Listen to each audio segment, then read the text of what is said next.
শুভ দুপুর বন্ধুরা, চলে এসছি একটা ছোট্ট মিষ্টির ব্লগ নিয়ে।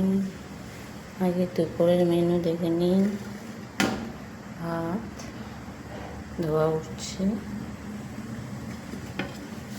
চোদ্দ শাক ভাজা, উচ্ছে আলুর পাতলা ঝোল, সয়াবিন আলুর তরকারি। অনেক অনেক আন্তরিক অভিনন্দন, বুক করা ভালোবাসা।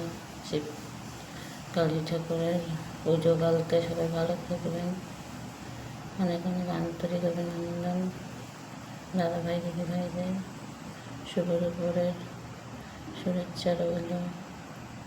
আজকে নিরামিষ, আমাদের ডালটা হচ্ছে এখনো হয়নি, এখনো দাঁড়ান দেখায়।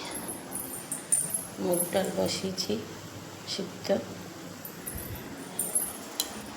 চলুন পরে আবার আসবো।